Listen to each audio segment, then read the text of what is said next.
Good afternoon, everyone. Welcome indoors on what started out as a pretty day, but not very pretty any longer. I was down in Washington yesterday, and cherry blossoms and blossoms everywhere. And of course, was dressed for New Hampshire, and people were looking at me like, "What are you nuts?" And I said, "Well, this is what we still got up here." My name is Ken Yelowitz. I'm the director of the Dickey Center for International Understanding, and very, very pleased to welcome you. This is our first formal event of the spring term, and very, very pleased. This is a special event annually for us. This is the class of 1950 Senior Foreign Affairs Fellow Lectureship. And our thanks really sincerely go to the class of 1950, which has been a very generous and longtime supporter of the Dickey Center.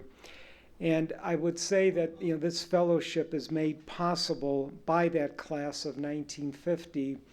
And that particular class was the first to have President John Sloan Dickey for their entire Dartmouth career. And clearly, from my knowledge of many of them and what they've gone on to, the wonderful careers that they've had and the wonderful lives that they've lived, that he really did engage them and inspire them to do what he did for so many generations of Dartmouth students, to be interested, aware of the major international issues of the day, but more importantly, to do something about them. I would like to ask, I know that several members of the class of 1950 are here, and I would just like to ask if you could stand, introduce yourselves so that we can recognize you and thank you appropriately. So members of the class of 1950, please rise and just...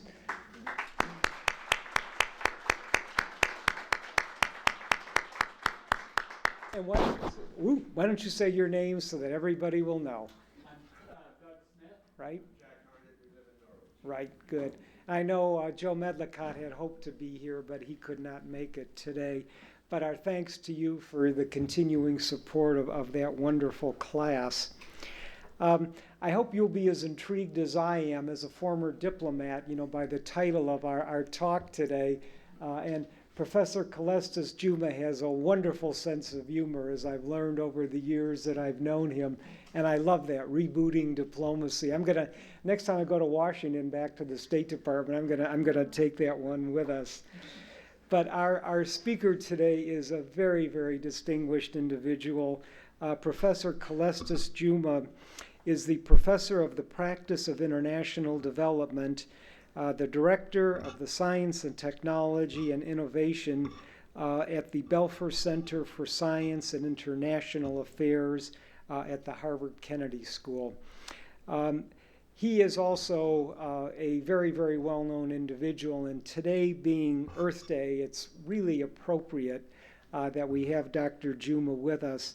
He is the former executive secretary of the United Nations Convention on Biological Diversity, and it really is thanks to him that this first large international meeting on biodiversity and saving the biological reserves of the planet took place. He was, as I said, very instrumental in organizing that meeting, and in the convention that came out of it, the UN Convention on Biological Diversity, but also in the various follow-on agreements that came out of that very important meeting. He has also served as the founding director of the African Center for Technology Studies in Nairobi and as chancellor of the University of Guyana. I would also like to emphasize that Calestous, Dr. Juma, has very close relationships to Dartmouth, of which we're very, very proud. He was instrumental in helping establish the Dartmouth Environmental Studies in Kenya when that was established, and we certainly owe him a vote of thanks for that very important work. And he's also served as a member of the Board of Visitors of the Dickey Center. So Calestous is someone very well known to us and very, very well. And his lecture today, as you can see, is entitled Rebooting Diplomacy, Opportunities for Science and Technology Cooperation in Terms of Global Economic Crisis. And I'm not going to take away from Calestous' theme, but what he's going to tell us today is a very interesting twist on how sort of developmental economic interests of developed countries and developing countries are increasingly on the same plane as a result of the current economic crisis. He's an expert on this whole question of technology transfer, to the developing world. And I can't wait to hear what he has to say. So Calestous, welcome, and let's all join in a warm applause for Dr. Juma.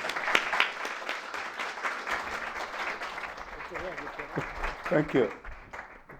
Thank you, Ken. First, let me introduce my wife, who is in the audience, Alison, and my son, Eric, who is doing some rebooting of computers at the back. Ken, as you were describing the title, I thought I should have called it Booting Diplomacy. This wouldn't go down.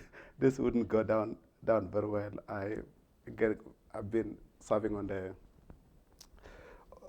the visiting committee. I had quite a lot of the really wonderful support of the class of 1950, and I'm very grateful that you could come as well. It's 1950 wasn't so significant from a diplomatic point of view, but I thought I should know some of the inventions from that period.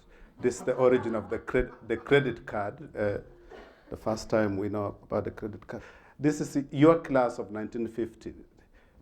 I'm not going to say very much about the history of credit, but it's also the year the solar cell was invented, the pacemaker, the oral contraceptive, and more importantly, the remote control for the TV, then called the lazy bones. Somebody had obviously a good sense of humor. It's also when the floppy disk was invented by Nakamusa, Dr. Nakamusa, the greatest inventor from Japan. But he's actually most well known for his spring boots. Which brings me to really the basis for my talk today, which is the claim that the global economic crisis has created new opportunities for partnerships between the industrialized and developing countries, mainly because the proposals that are being put forward by the industrialized countries as embodied in the stimulus packages, whether it's the US stimulus package, the European, Sweden, Germany, the Japanese stimulus package, they all start to look like the same proposals that developing countries have been putting forward for the economic renewal in their countries. They're about infrastructure, education, health, employment, reindustrialization, exactly the same policies that industrialized countries have been advocating, very often, in fact, facing opposition from the industrialized countries. And so what my claim is that this convergence of policies between the industrialized countries and the developing countries is going to open up new opportunities for cooperation. And a lot of it revolves around the role of technological development in economic renewal. That's basically the basis of my argument, and some of it is already starting to happen at the moment. The fact that we now have the G20 as opposed to the G8. If you look at the countries, one of the reasons why you could have discomfort in the conversations between the G8, the old G8, and the G20 that now includes some of the emerging developing countries, is essentially because of convergence in public policy. They speak essentially the same language. And around that, the organizing framework is really around the role of technological innovation in economic transformation. So what I hope to do is basically to give you a sense of how this is working out, give you some examples, and then just open it up for discussion. In terms of I'm thinking of this essentially in the context of what's happening with Africa. And this was a promise made by the president not long ago. And if you look carefully in terms of the areas that the president hopes to put emphasis on, it's really about health, education, markets, and generation of wealth. And you can't do any of that without significant investment in technical competence. So his views about how to relate with developing countries, which is around generation of wealth, is behind that is a strong interest in the role of technological innovation. And just to put this in context, Africa is a fairly big place. So I hear people talking about, when you say there are 53 countries in Africa, most Americans come to the quick conclusion, then it's probably the size of the United States, because the US has 50 states. And until you start to look at the real magnitude of the continent, which is one of the reasons why it's so difficult to do anything on the continent. It's just the sheer size of the place. I meet people who say, I've just come back from Africa, or I'm planning to go to Africa, and you're too embarrassed to ask where in Africa they're planning to go to. This kind of puts it a little bit in perspective, just the size. You can fit in the US, China, Western Europe, India, Argentina, and then still have enough room to sneak in the United Kingdom. This is and this leaves out some 300,000 square kilometers to fill in. You can throw in a lot of Singapores. So it's a fairly large place in terms of size. Very poor investment historically in infrastructure. That just gives you the sense of the railway networks. So anybody who is talking about interested in railways will be most welcome on the continent. Very scattered distribution of power lines. This is a kind of a feel of the primary roads across the continent. Again, very limited distribution on the continent. Similarly, this is an area that's changing fairly fast, which is telecommunications, but still, there are still large parts of the continent that don't have access to high-speed internet. I'll explain a little bit more about that. But one example that has given us a sense of how this convergence works has really been the recent collaboration between China and Africa. One of the reasons why the Africans are really interested in China has less to do with China's demand for raw materials, which is what everybody focuses on, but in fact a confluence between what China is doing to industrialize and develop, which is a focus on core infrastructure, higher education, and basically basic investment in the foundations of economic transformation that looks very much like what Africa is looking for. And therefore, even where you have cases where there's divergence of interest in terms of what Africans need and what China is offering them, but there's this common policy approaches to a point where China now refers to it as core development. And it's really, raw materials are a very important part of China's interest, but Africa's interest has less to do with raw materials, but more to do with the fact that the kind of investments China is making to drive its economy are very similar to the kinds of investments Africa has been previously interested in. It basically revolves around the role of infrastructure and development. Very widespread participation of Chinese investment in African countries. A lot of it around natural resources, but what's interesting is the growing investment in African infrastructure. This is roughly, I'd say about a couple of years ago, China was probably buying roughly $40 billion worth of raw materials from Africa, but also investing roughly $5 billion annually in infrastructure projects. The single most important source of infrastructure investment on the continent in recent years has been China. A lot of it going into critical areas that the Western countries haven't been providing support to, which is electrification, road transportation, information and communications technologies, and some general support, which basically construction. This is largely on construction of buildings and a small proportion of it going to water resources. This is kind of a breakdown of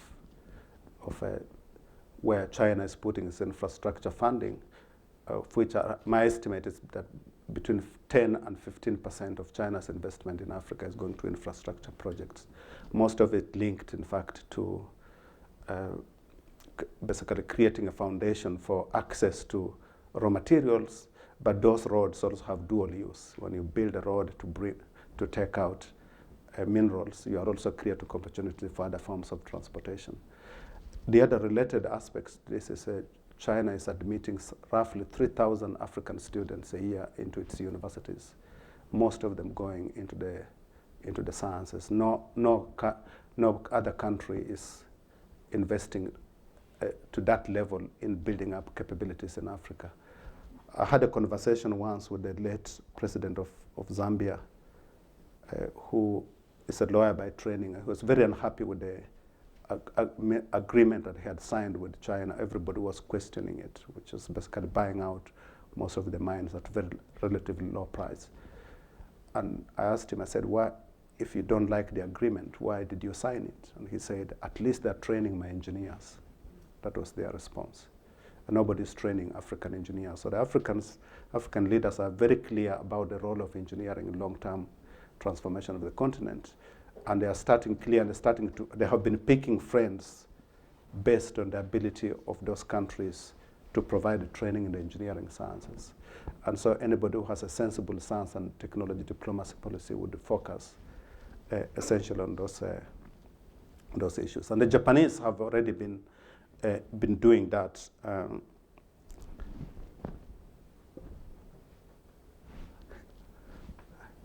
This is very interesting. I have to stay here and punch it each time. Maybe my use of the term rebooting really is appropriate for the occasion. Japan has been very focused more recently on using the science and technology as the instrument for articulating its diplomatic relations with the rest of the world. And they have come to this view because they are guided by the understanding that they don't have natural resources and they don't have a lot of cash. But one thing that they have is technical know-how. And so their view, they have created within the Cabinet Office a program called Science and Technology Diplomacy. And part of that is basically starting off with strengthening their own internal competence in the sciences and starting to connect their diplomatic relations with other countries through basically networks of universities and other research-based institutions. And they envisage this will not only strengthen their relations with other countries, but will expand Japan's international presence on the global scene, basically by articulating their presence through their technical competence as opposed to the classical either military or other forms of diplomatic expression. And within that, they're paying specific attention to relationships with the developing countries, of which they have picked Africa as the starting point. This was a meeting in October last year where this is a meeting of African ministers of science and technology meeting with their Japanese counterparts.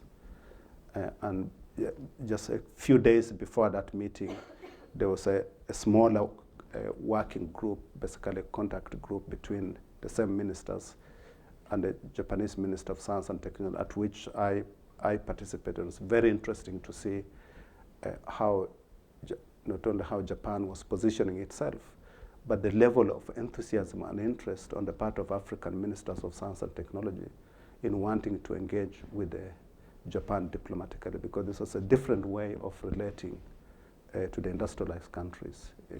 They are very specific in areas where they had particular interests. Since then, they set out a program of work which included a mission to Africa to look at Africa's needs. They did that this February, reported back, and the Cabinet Office is now working on a variety of programs to actually implement part of what they observed. They have already started a partnership, a grant partnership with South Africa, the national financial system for funding research in South Africa, which is a partnership with Japan. they are also creating a joint Japan-Egypt university, which is basically going to allow collaboration between Japan and Egypt. And in South Africa, the main interest is in rare minerals. It's not in bulk minerals, unlike China, but they are basically guided by the view that since Africa is so rich in minerals, the possibility of finding new material that hasn't been used before, especially using nanotechnology as the entry point, would create new possibilities for new fundamental discoveries, but also a new form of partnership which is based on knowledge as opposed to being based on just access to raw materials. This is just an example of a country that has already defined its relationship with Africa in the context of science and technology. It's probably the most elaborate expression of this thinking that I know of at the moment. And you can expect that African leaders are very, very interested in this, to a point where their selection of ambassadors to Japan is being influenced by this development. You start to see more African countries appointing people with technical expertise as the ambassadors to Japan. Rwanda's ambassador to Japan is a medical doctor by training. Is also former president of the National University of Rwanda. That's not accidental. Until recently, South Africa's ambassador to Japan was the country's former Minister of Science and Technology. Again, that was not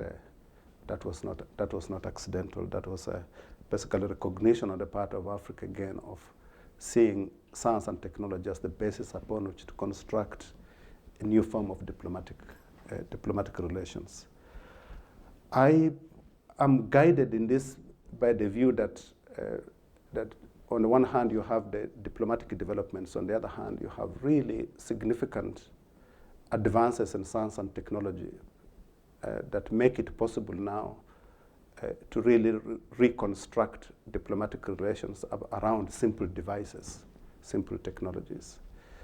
And here I'm thinking very much about the abundant scientific and technical knowledge that is available today that you can use to create all sorts of applications that solve very basic problems. We know knowledge is now doubling roughly at every 14 months. So we have just a huge amounts of know-how. Whether you're measuring citations or the literature or patents, you get roughly the same figure. We also see a shortening of the time frames between research and commercialization, in that you can actually go to a country and promise to deliver a product that solves a problem, and within 5 years, if you're a diplomat working, you have a three-year posting. You can actually make promises you can keep. For once, diplomats can make promises. I can give you examples later of promises, technological promises that diplomats have made and have actually kept, largely because of this shortening of the time frames from research to commercialization, greater connectivity between countries that make it possible to come up with new devices, new technologies, because you can create research networks. The little laptop that is at the back there it took roughly 500 engineers worldwide to develop it, mostly because of advances in telecommunications. And it took 2 years to develop it. It couldn't have been developed if we had all those engineers sitting out at MIT in Cambridge. It was only possible because of this broader connectivity between engineers. A lot of it leading to this phenomena of technological succession, that you have older technologies being displaced by more efficient and better ones fairly quickly. I'll come to this. Let me just give you an example of this. This is a very simple device being put together by students and professors at the University of California, San Diego. It's a diagnostic kit. And it's based on some observation that instead of having these huge centrifuges that you need to carry around, you could actually use a CD drive as a centrifuge. Very, very simple very simple idea. In another field, which I've been observing, actually watching closely, is the simple technologies like ultrasound technologies, which you needed a whole room to actually, if you are lucky, you got more of a portable one you could move around. 5 years ago, a company in Seattle developed a portable ultrasound technology. This was initially developed for the military. And then they found out that because it was ruggedized, you could actually, this is exactly what Africa needed since the days of Shaka the Zulu. So you could carry it around. Today, I got this information of a new device that's being developed in Seattle, which is basically enables you to, this is not testing for pregnancy, by the way. Let's just get that right.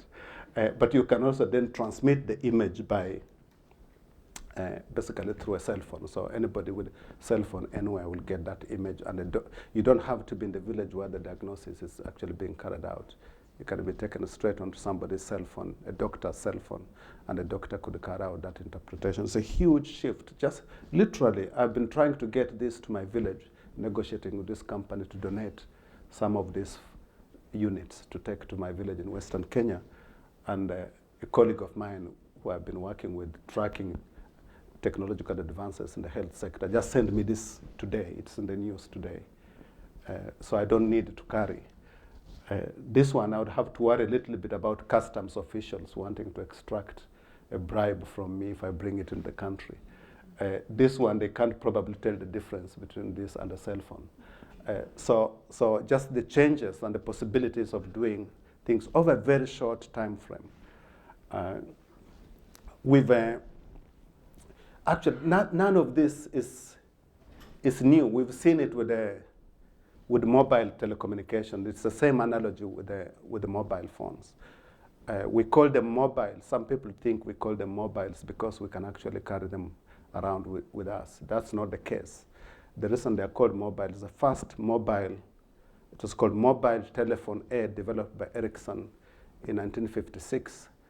You could now put, for the first time, an automatic device in your car and move it around. That's why they called it mobile. Then it weighed 42 kilos. You couldn't possibly imagine going around with this doing your text messages. Many of you, some of you, especially the class of 1950, you may remember, probably you owned one of these, the car phones. This is roughly around 1992. This one weighed around 5 kilos, and you needed a strap to carry it around. And I remember organizing conferences and workshops in Kenya around that time, predicting that mobile phones would become ubiquitous in Africa. And most of my colleagues, especially from the aid agencies, thought I had gone mad again. Furious debates about the relevance of these technologies in Africa. Then it was costing around $2,500. So everybody said it was totally out of reach for most poor countries, but they hadn't looked carefully at the rate at which the miniaturization was actually taking place, which is a phenomenon you find in almost all technologies. This is when cell phones started to become ubiquitous. You started to see now new businesses emerging because cell phones were available. This gentleman in Ethiopia is actually selling rubber bands. That's the business he is in. He was in the business of selling rubber bands. And now this is the first really significant application of cell phones in transforming other industries is this system called M-Pesa, which is basically you can transmit money, basically transfer money using cell phones. You go to a kiosk, you pay some money, it gets converted into airtime, and then you transmit the airtime to whoever you want to send the money to, and they go to an agent and they withdraw actual cash. And it's become so significant that a large proportion of the money transfer is now being basically transmitted through this system, to a point where banks are so scared that they might lose their business. So some banks are thinking of buying cell phone companies, and some cell phone companies are considering buying banks. Really a major transformation from this creativity here of a derivative market. It's also the first time I see the equivalent of Bluetooth. It's actually this guy who wanted to be permanently connected. And this now about, I would say about 25 countries that are experimenting or using similar systems of using airtime as a currency. Basically, you have now a digital standard as opposed to a gold standard. And this is the first application of this was in Kenya. Nobody could have predicted that the most significant creativity in this area would actually come out of an African country by introducing mobile phones. And the limiting factor, of course, has been the area of the speed, because most of the continent is connected by satellites. Very high cost just gives you, this is roughly what you pay here for access to the internet at Dartmouth. This is what somebody in West Africa currently pays. You can see how expensive it is to communicate. Anybody who has tried to use the internet and internet access in Africa knows this problem. Part of the challenge is because of just the absence of undersea cables, and the only one that exists on the west coast of Africa has a kind of a monopoly structure that makes it totally inaccessible to most people, and it has right now capacity utilization of only 5%. But what has happened since then is again dramatic decline in the cost of laying submarine cable systems. This is late 1990s. This is the price at the moment. So almost every region of the world can in fact afford to lay cables at relatively low cost. And this is just an expression of that. These are proposals around Africa to lay fiber optic cables. And this is only possible because of this dramatic reduction in the price of installing fiber optic cables. The one that is most advanced is the Seacom company. It's a company based in Mauritius. Interestingly enough, 75% of the owners of this company are African shareholders.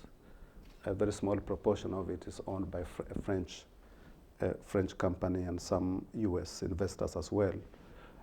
And it's every country along the coast holds basically shares in the company. It's been driven by the deadline of the World Cup, because the World Cup is going to be in South Africa, and if there's no World Cup, it's not accidental that it goes to Marseille, Paris, and London. This is a soccer territory. And it's really very important. I've never have thought of sport being the driver of infrastructure transformation. This is the single most important infrastructure investment on the eastern coast of Africa since the construction of colonial railways, especially the Kenya-Uganda railway, which was then called the Lunatic Express. Nothing of that magnitude. This investment is roughly $700 million. The Lunatic Express cost around $600 million at today's prices, so it's more or less the same price. This has triggered a lot of wiring internally within countries because of the anticipation of having access to high-speed internet. The continent is going to be wired, including people who are experimenting with how you transmit data using power lines. I have a former student of mine who is working in a company in Bahrain that has developed a technology to transmit power using data using power lines, so you don't need these cables essentially if you have power lines.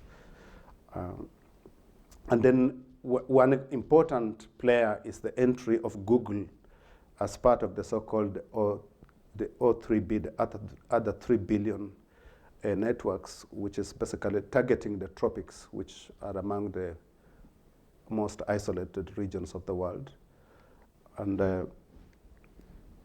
the idea is basically to launch 16 satellites low orbiting satellites.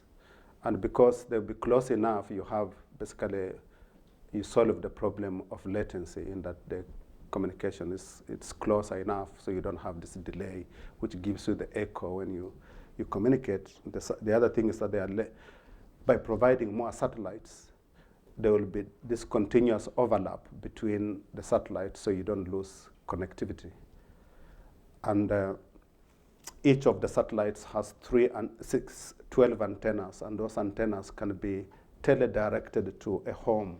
So if you're buying their services, they will basically be able to direct it straight to beam at your home, and they don't have to come to your place to do a survey. You just need to give them the coordinates.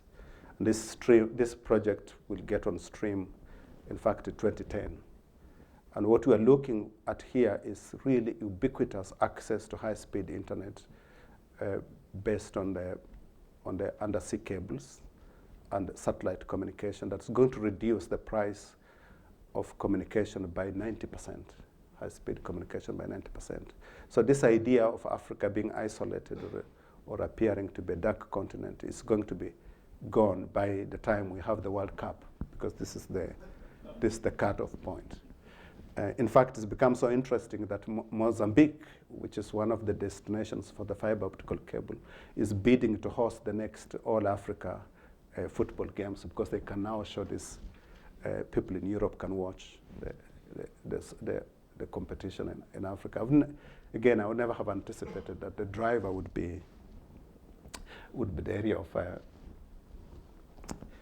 of sport. Now, how does this relate to diplomacy? The first area is just going to be simply the area of thinking about devices, which is when you have this level of ubiquitous access, you need devices to access the internet, and so knowledge about emerging technologies. This is what the Japanese are just now spending a lot of time in the cabinet office thinking about new devices for accessing the internet. I already showed you a few of them, which is the various diagnostic kits.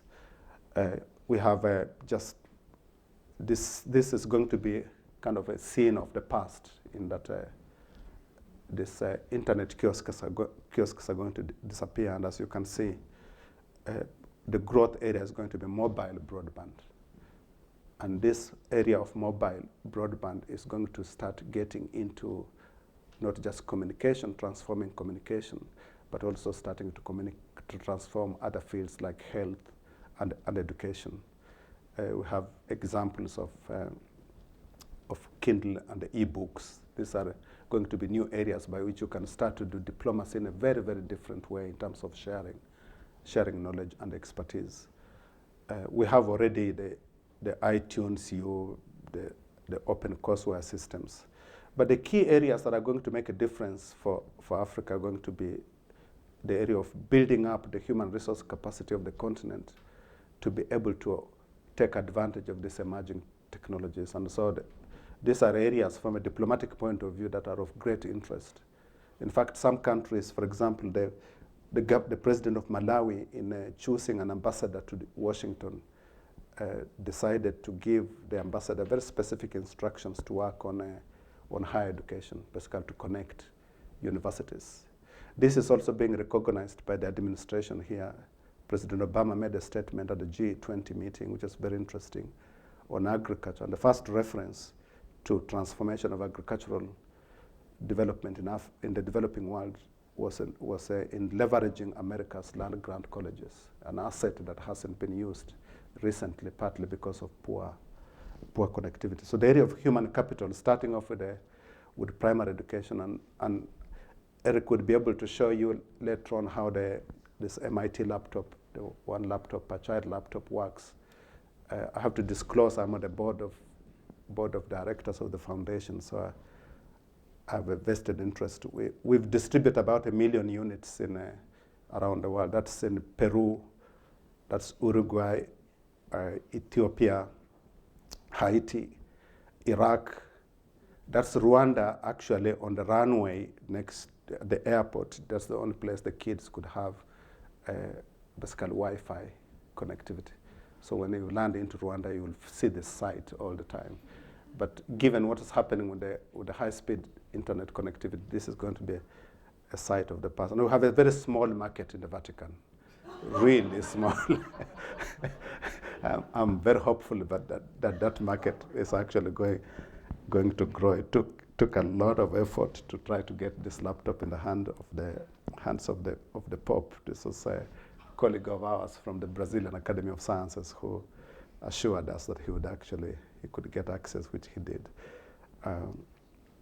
The other development that is taking place is in the area of higher education is African countries themselves starting to create a new generation of universities. These are universities that focus on building technical competence to take advantage of advances in telecommunications, as opposed to training people just to get certificates. The first one, it's a very clever model, is the Nile University in Egypt, which is embedded in the Ministry of Telecoms, as opposed to being in the Ministry of Education. And the reason it's in the Ministry of Telecoms is because the Ministry of Telecoms already has a culture of working with the private sector.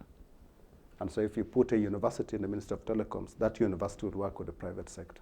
But if you put it in the Ministry of Education, it would just be focused with creating certificates rather than creating skills. And this is the new transformation that is taking place, led by Africans themselves. You have 3 examples of this: the Nile University in Egypt, the Ghana Telecoms University College, which is also embedded in the Ministry of Telecoms. And as of December 9th, Kenya created the Multimedia University College, which is also embedded in the Ministry of Telecoms. Very soon, Tanzania will probably create a similar university embedded in the Ministry of Telecom, which is focusing on skills as opposed to focusing on certificates. And so in conclusion, what I envisage is likely to happen is this alignment of public policy interests and diplomatic interests, an exploration of areas of common interest between industrialized and developing countries. Just a couple of weeks ago, I chaired a panel of experts put together by the OECD, the Organization for Economic Cooperation and Development, which is based in Paris, which is basically the club of the industrialized countries, to rethink agriculture and figure out how to bring science and technology to bear on agricultural transformation. But it's not accidental that they asked me to chair it.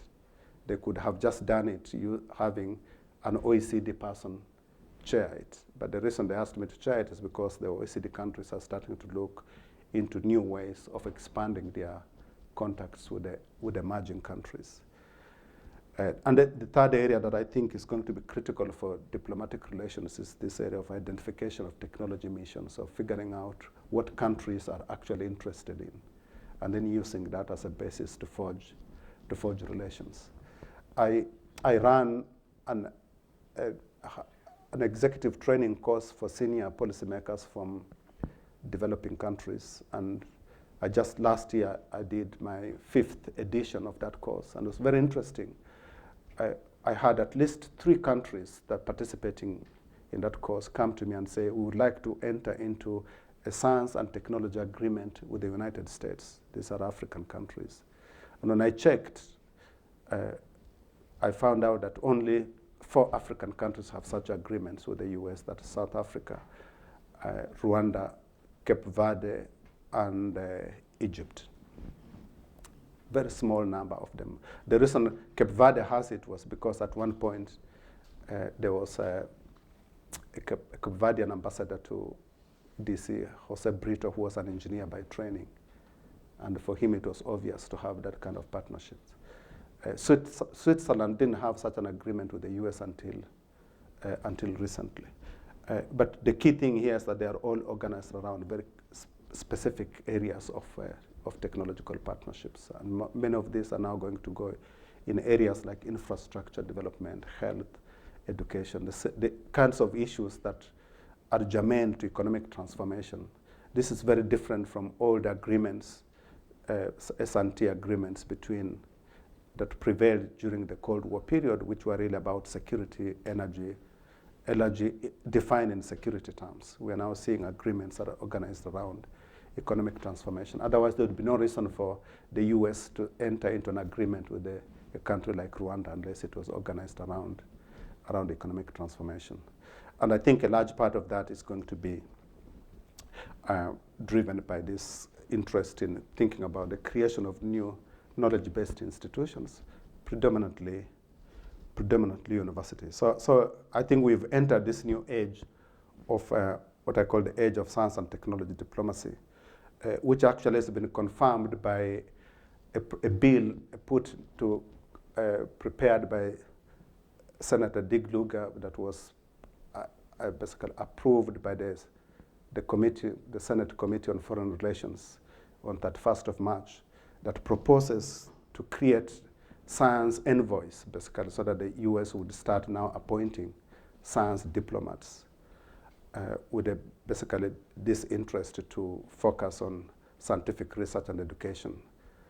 And as you can see, it's not just the idea of having goodwill ambassadors, but the recognition that science and technology provide non-controversial avenues through which the US can build relationships with other countries and foster greater understanding between nations and the rest of the world, which happens also to be the mission of the Dickey Center. And so it looks like, at least on the basis of this, that it's not just Japan, but other countries are catching on as well. And my prediction is that very soon, you don't have to be an engineer to be a diplomat, but we are going to be seeing a lot of engineers in embassies for a change in the near future. A lot of young people who have studied engineering don't have to study law to become diplomats. This might have some impact on how we train diplomats. French may not be as significant in future in being a diplomat as, say, nanotechnology might actually be. And if we do that, let me see if this really works. This is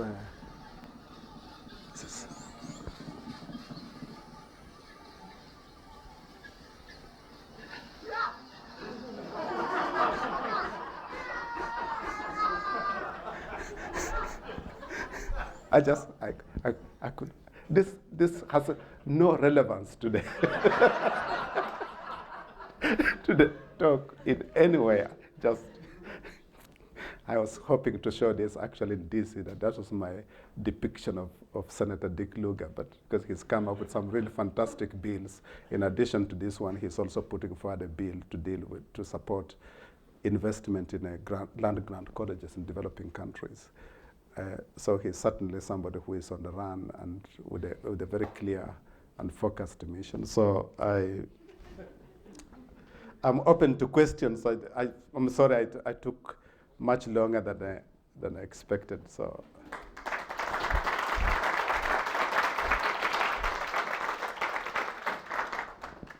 In keeping with practice at Dickey Center events, we'd like to invite students to lead off the questions. So please raise your hand if you're a student. Thank you, classes. That was wonderful. Who's going to be first? Come on.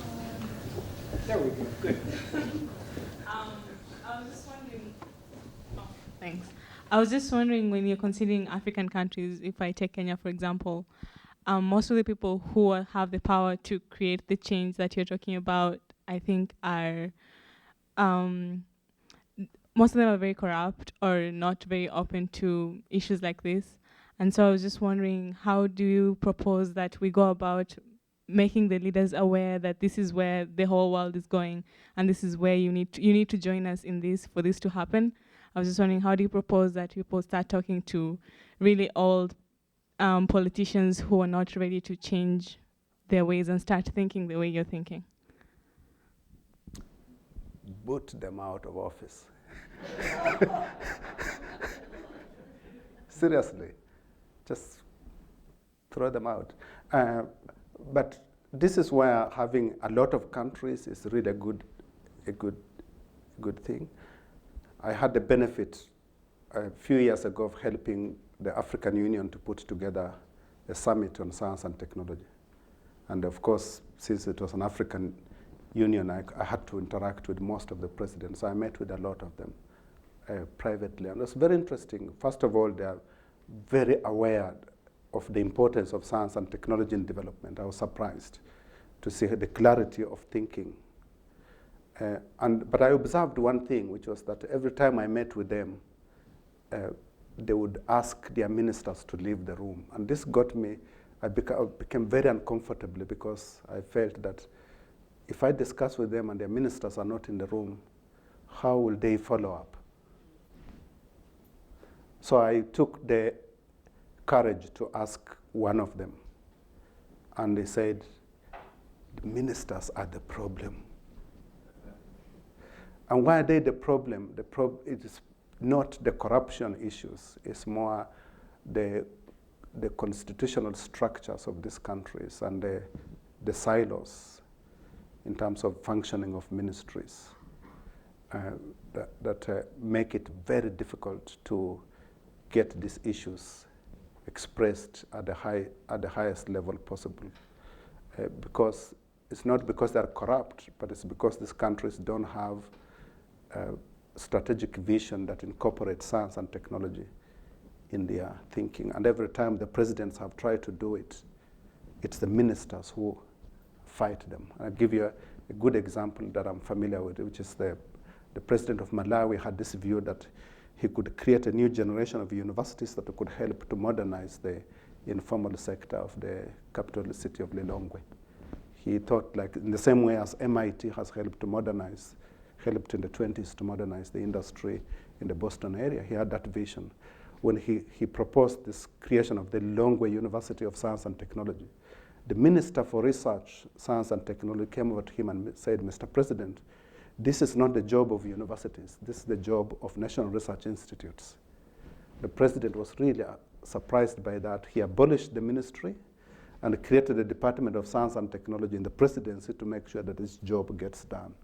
He thought he would get the support of the Minister for Education because he was creating a different kind of university.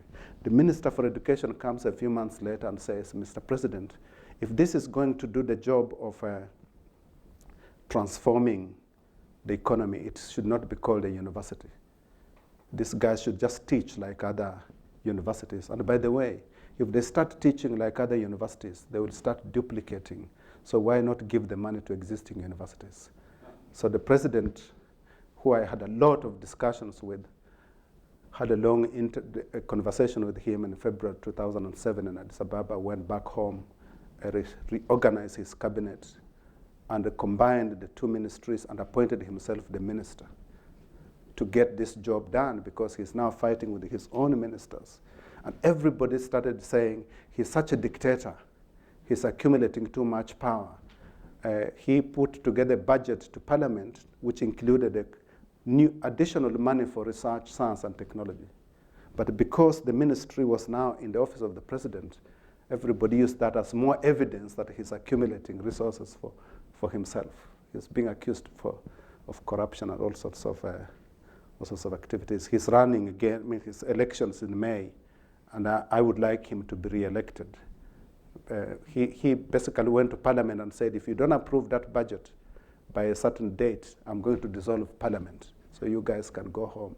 It all revolved around these reforms to try to bring science and technology at the center of the economic problem. So what I've experienced in my own knowledge has less to do with the corruption, but the rigidities of the constitutional order that make it difficult to integrate science and technology in overall development activities.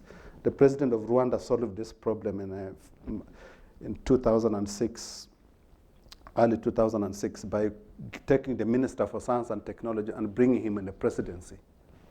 So the minister now operates from the presidency, and because he's in the presidency, they can now get other ministries to work on these issues. So it's not accidental that when it came to appointing an ambassador to the US, he appointed an engineer. He has a medical doctor in Tokyo because he has somebody who is sensible, who is advising him.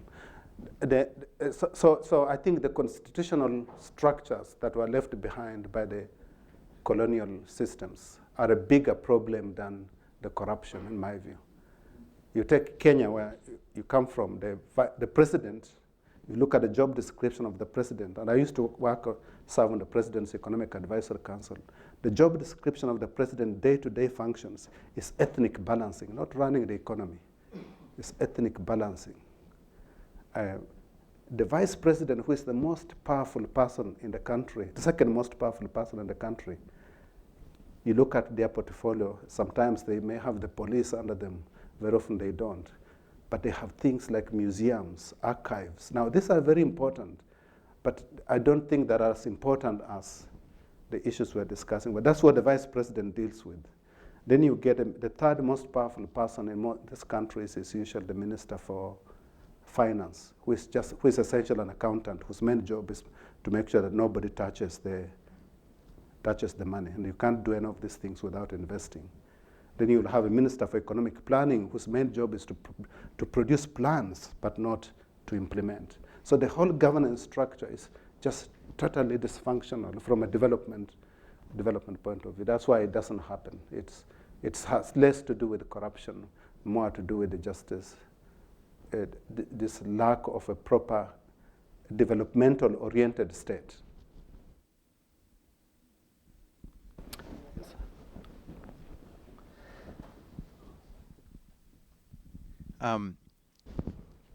Your research has, at least in part, inspired the emerging field of biodiplomacy. I'm curious to see what you have to say on the emerging interactions between the biosciences, international relations, and emerging economic collaborations that you've just spoken of. Specifically, what kind of emerging relationships do you expect to see between scientists, diplomats, engineers in the coming decades? That's a good question, and this is where the US is a very good example. With the last days of the Clinton administration, this is about a decade ago, there was a study done by the National Academy of Sciences that showed the pervasiveness of science and technology in diplomatic relations, and then they realized that the Department of State really didn't have the capacity to deal with scientific issues, and each time they had to negotiate, they had to go and borrow expertise from other technical departments. And a large part of that contributed to delays in negotiations, where the US would stonewall negotiations in the international arena because the expertise had not arrived. And then the US looked like it just didn't want to reach agreement on any issues. They looked really stubborn, but they were just waiting for the expertise to arrive. It's a very basic kind of administrative issue. This study led to the creation of the Office of Science Advisor to the US Secretary of State, one of the first ones in the industrialized countries to actually have such an office. And they've gone through very interesting phases. The first advisor was an engineer by training, Norm Newright, followed by a physicist. And the current holder of that office is a biologist, Nina Fedorov. It's not accidental that they picked a biologist, because of the recognition that a large number of debates in the global arena revolve around the life sciences, where they're looking at global ecological questions with the global warming, even though the sources of emissions are from physics and chemistry, but the impacts are largely biological. Some of the more controversial issues have been around questions of genetically modified foods and how that disrupts international trade. Again, issues of genetics. Look at some of the biggest concerns from a security point of view have to do with biological weapons, and less with the classical nuclear weapons. With nuclear weapons, you could use satellites in space and be able to monitor if there's somebody building something underneath, and it could go take it out. Similarly, with the chemical weapons, you still have to build big plants. But when it comes to biological weapons, it's very hard to go and open everybody's fridge and look and see what they're doing. And that changes the way you actually relate with other nations. Actually demands the best way you know what's going on is actually to have closer collaboration. In some cases, be the one to actually share the technology because then you know who you've given it to. You can actually monitor it.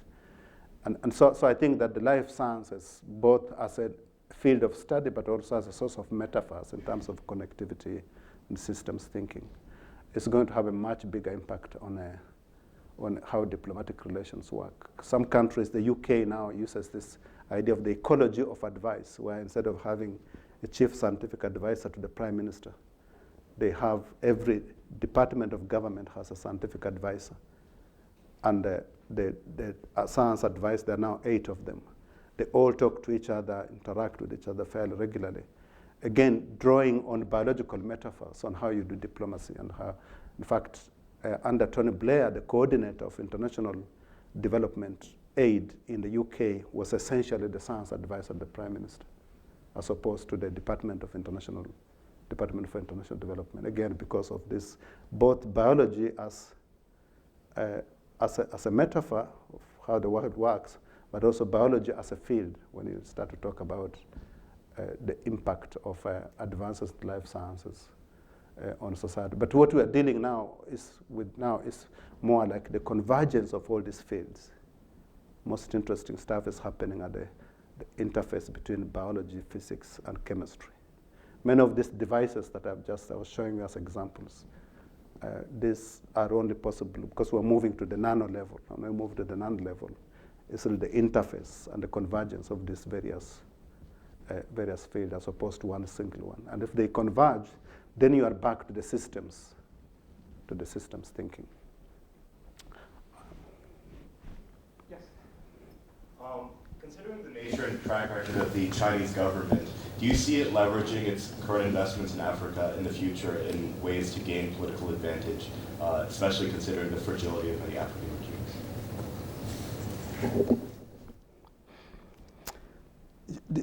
This is China's policy towards Africa. This is my limited knowledge because I interact with folks there a lot. One thing I can tell you is that they know what they're doing. It took me 6 months to figure out how many Africans were being trained in the US in the engineering sciences, and they had the job involved almost forensic work looking at visas to see who has come from where. It took literally 24 hours to get the figures from China. So they know, they have really good command of the data of what they're doing. But they also admit openly that they're experimenting, that they're trying out new ways. They have a commitment, this idea of co-development, but they are in a learning mode. They are making a lot of mistakes themselves, and they acknowledge that. But one thing I can say to their credit is that every time something has been pointed out to them and say, look, you could do this differently, they actually changed course because they are not doing this based on an ideological position like the free market ideology. They are very pragmatic. There's no doubt that they have an interest in minerals. They don't hide that. There's no doubt that a lot of the minerals that are getting from Africa are being stockpiled. They have a genuine sovereign interest in controlling certain sectors of the global economy. They don't hide that. But at the same time, they are very open to doing things different. I did an experiment where I called up the head of the Chinese Agricultural University and said, would it be possible for you to work together with the Americans to work on African agriculture? And he said, yeah, no problem. I called up some my colleagues, actually the US Office of Science Advisor to the Secretary of State. I said, would you be willing to collaborate with the Chinese? No problem. There was no funding to do it because the US government wasn't providing any funding for these kinds of activities. So finally, we ended up with some support from being committed by the Gates Foundation. This June, there will be a first meeting convened and supported by the Gates Foundation, which brings together the Gates Foundation people, basically the US, China, and Africa on agriculture.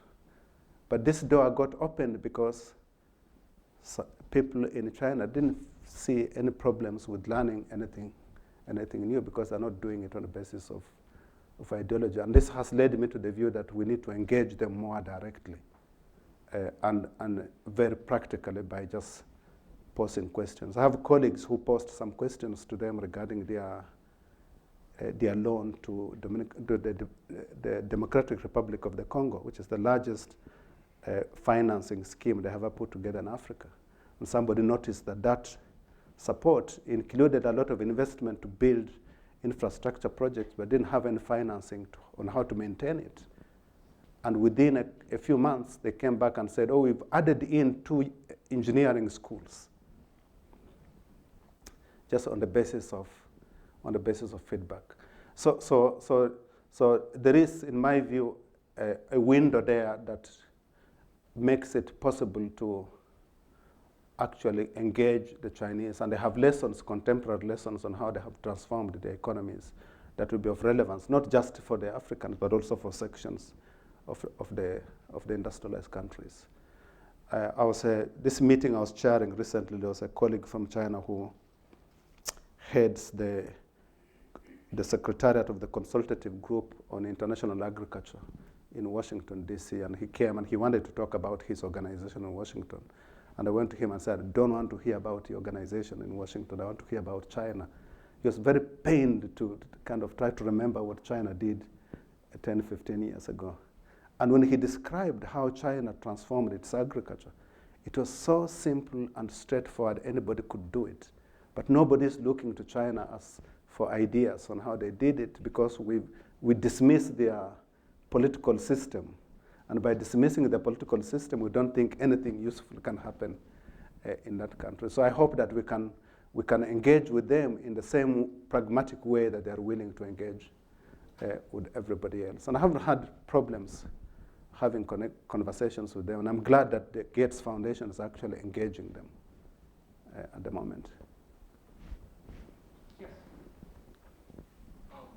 Traditionally in Africa, the private sector has always outperformed the government when it comes to provision of services and invention. Now, you mentioned that currently there is some level of collaboration between African governments and Western and developed countries in terms of, sharing of technology and stuff like that. So, do you think there's enough initiative that encourages collaboration between the private sector in Africa and governments in the Western world to allow for that, to continue that exchange of technology and information as well? Yeah, this is again an area where if you get out of ideology, you can get a lot done. When the Kenyans were debating the creation of the multimedia university, which is basically is property that they were throwing away, selling to the private sector because they didn't need a regulatory body. It was the home of an agency that trained regulators. And somebody said, well, let's turn it into a university, but keep it under telecoms so that it can connect to the private sector. There was a lot of opposition from the Ministry of Education, as you would expect. But they looked around for role models. And when they went to Malaysia, they found out that Malaysia has a university called the Multimedia University. It's not accidental that the Kenyans are calling it the Multimedia University. This is a private university, but created by the state.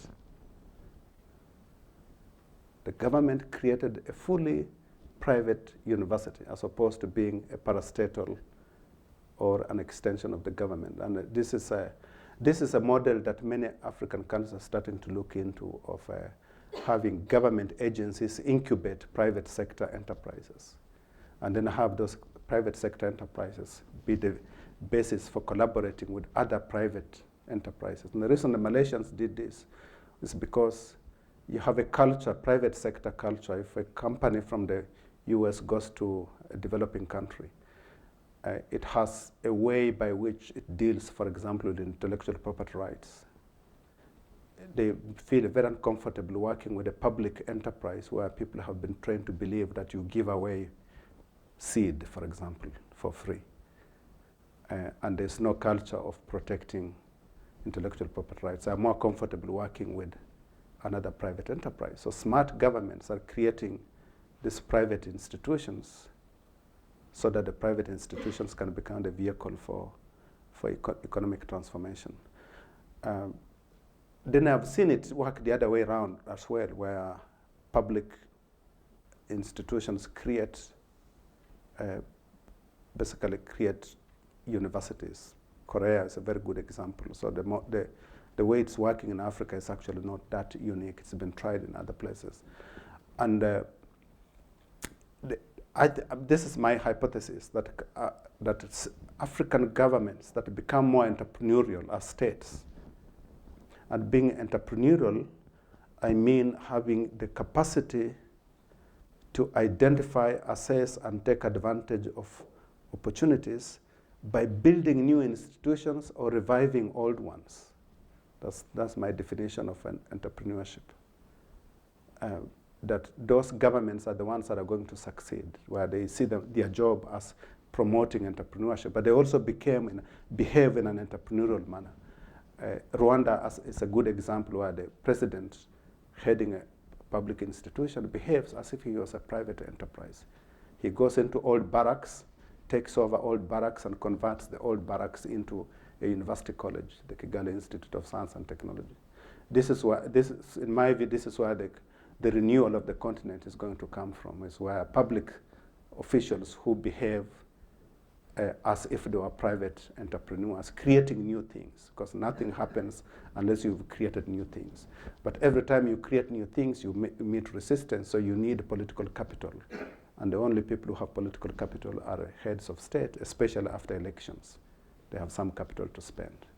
This is my point about booting people out. It's actually not just a frivolous comment, that every time you have elections, you have an opportunity to start from scratch. So this is the only value I find in elections, is that if you did it wrong every 4 or 5 years, you can give other people a new beginning. Because development is an experiment. And sometimes you get it wrong, sometimes you get it right. If you get it right, the person can be re-elected.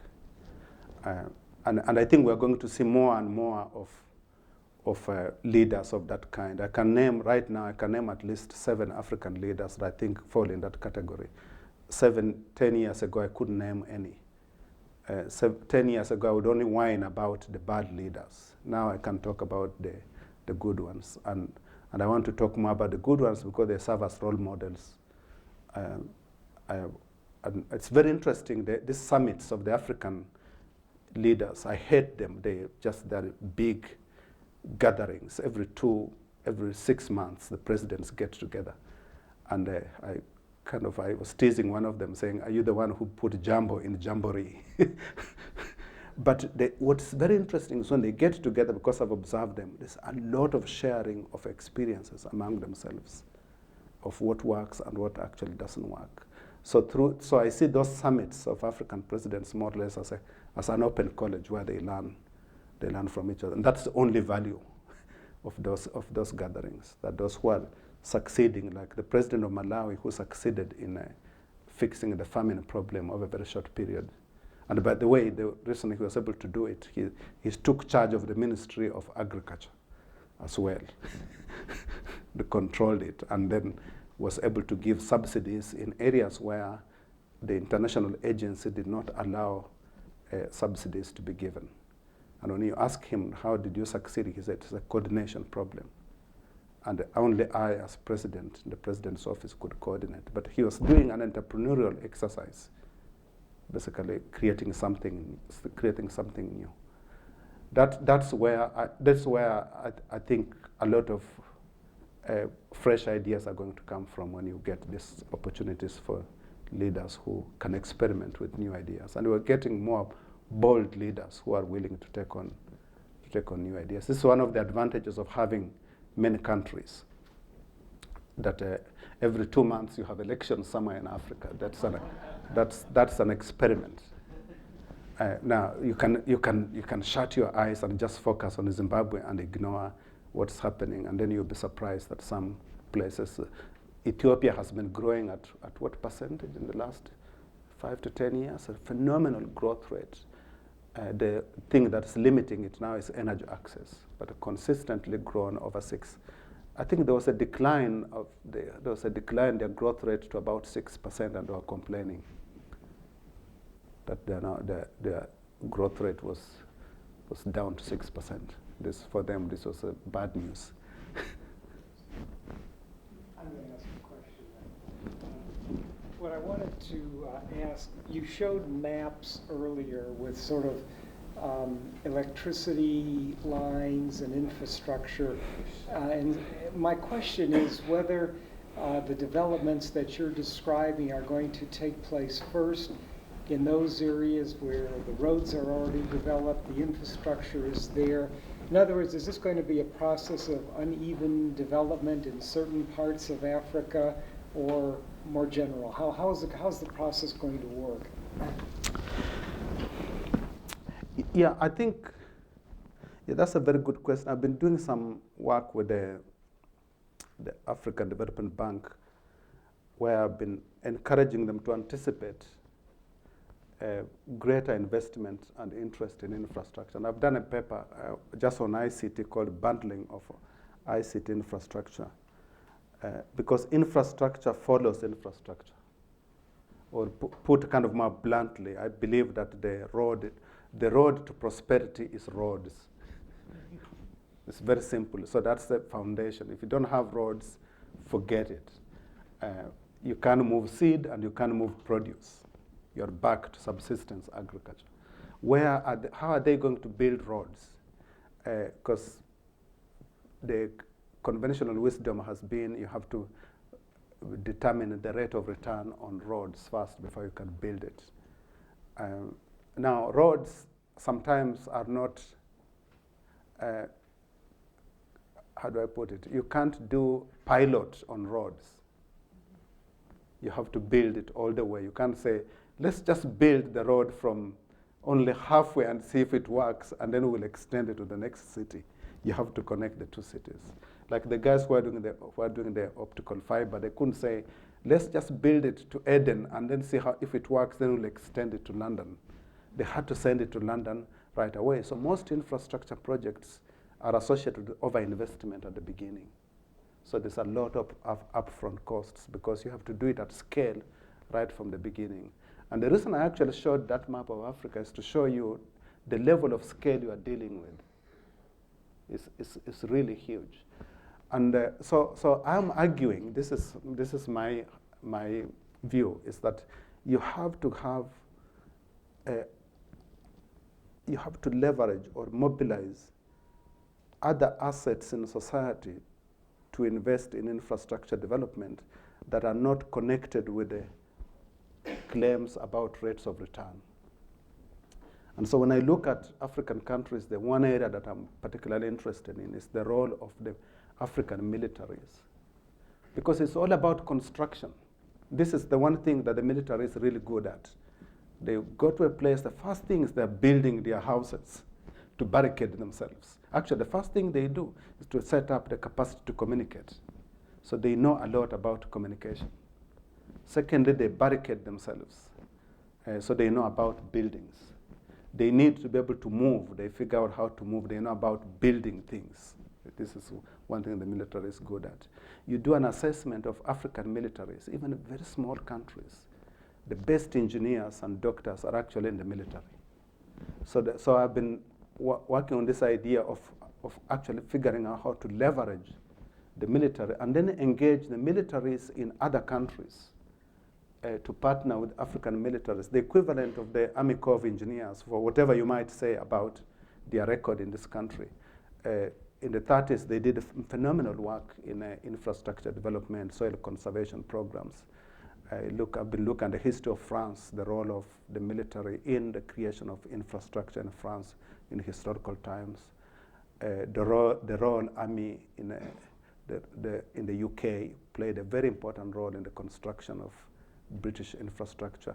After the wars in the former Soviet Union, particularly in Yugoslavia, the European militaries were very involved in the reconstruction of that region, of making sure the infrastructure actually works.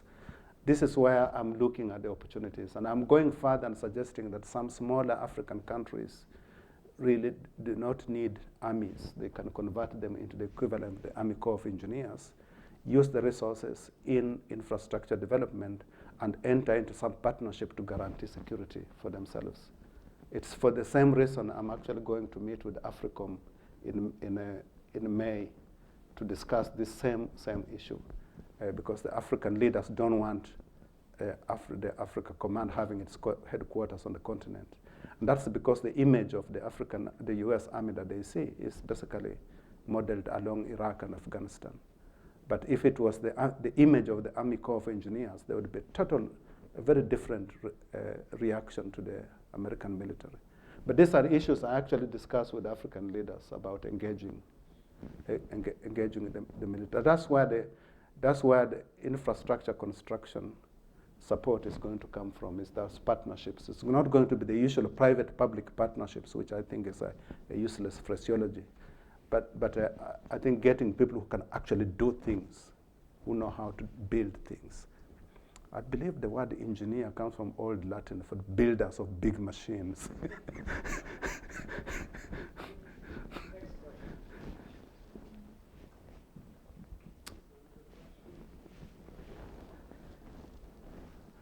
I think people are anxious. Yeah, do you want to say a word about the computers, the display? Actually, Eric, can you bring me one of those? And I just do.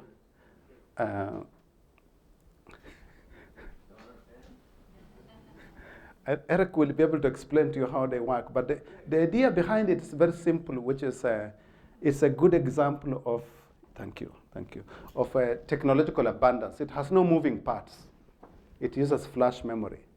And because it has no moving parts, you can ruggedize it. You can drop it, do all sorts of things you want with it.